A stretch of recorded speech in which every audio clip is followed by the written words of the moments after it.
It wasn't pretty all the time, but it was damn pretty at the end. That is Bruce Arians, the head coach. But just who is Bruce Arians, the father? It's funny, I think a lot of people would think the coach 'em hard, hug 'em later is how I grew up.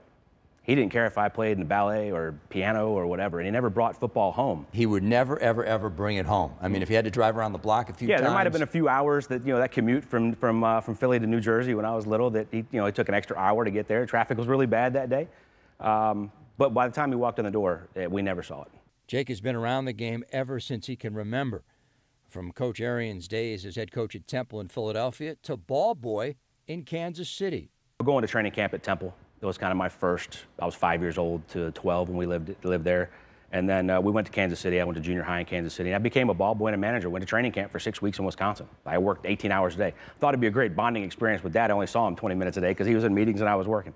Jake would eventually get the football bug playing high school ball in Starkville, Mississippi, college ball at UAB, and then getting a shot in the NFL as a place kicker for the Bills. He beat Jacksonville on this kick back in 2001. Jay and I were in training camp together, my second training camp. He got the job. I was injured, went to Buffalo a week later, played 11 games there. The NFL stands for not for long. So I played that entire season injured and did my best. Led them in scoring, had a Sports Center moment on Thursday night. You won the game Won the game in Jacksonville. The Arians family football journey was a series of daunting stops that would challenge any family. Starting in 1975 as a grad assistant at Virginia Tech in Blacksburg, then on to Starkville, Mississippi, and Mississippi State. Then an assistant coach under Bear Bryant in Tuscaloosa, a move to Philadelphia as Temple's head coach, then to the NFL as running backs coach with Kansas City, back to Mississippi State, then on to the NFL as an assistant at New Orleans, then a return to Alabama as the team's offensive coordinator, then back to the NFL with the Indianapolis Colts, then 3 years with the Cleveland Browns, on to the Pittsburgh Steelers, interim head coach of the Indianapolis Colts, and finally in 2013, Bruce Arians named head coach of the Arizona Cardinals. I give my mom a lot of credit. She's really the glue that kept all this together. It's not easy being a coach's family. But at the same time, you support your dad. You always want him to reach that level, get to that success. We all think he's the greatest thing on the planet, right? But you don't really know. And then he gets that shot. And I was the first person he called after he talked to Chuck Pagano. And drove up there the next day, was there for the week, probably the best week we've ever spent together. Didn't know what I was there for, just to be there for him. And came back from 21-3 at the half, down to the Green Bay Packers. And I learned at halftime how good of a head coach he was. And from then on, it was, okay, this has to happen. Today, Jake and B.A. connect on the golf course, a passion for both father and son. Now it's pretty competitive because we're going at it every time we go. So there's all kinds of smack talking going on. It's like we're on the locker room or the field again.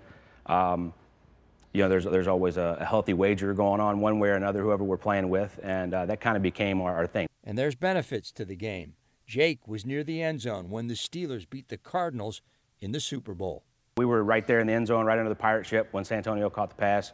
Went to commercial while they were reviewing it, and Jerome Bettis came up and put his hands up. Remember it like it was yesterday. So what is it that makes Bruce Arians a very tough but also beloved figure by his players?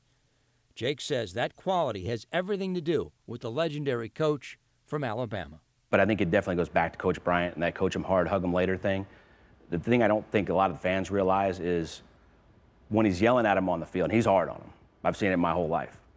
That's the football player you. The football player you is not very good today. You're going to know about it. But the guy that he hugs walking off the field and tells you that he loves you is the person. He does an unbelievable job of separating those two things, and guys get it. Still stopping. Go, go! Oh, my gosh. I'm a football guy. I'm a sports guy. Kids should play sports. They absolutely learn more about that growing up than anything else you can do. Sports are key. But the technology has changed. The information is out there. Let's find out if your kids should play the sports that you want them to play, or if there's better information that maybe we can keep them safer. Genetic testing is changing the game. We came across this product, and it really hit home with me. And it's really the first preventative concussion test, your risk and your recovery. And the biggest thing is the APOE gene, is the gene that we test. It basically tells you your risk of you should play collision sports or not.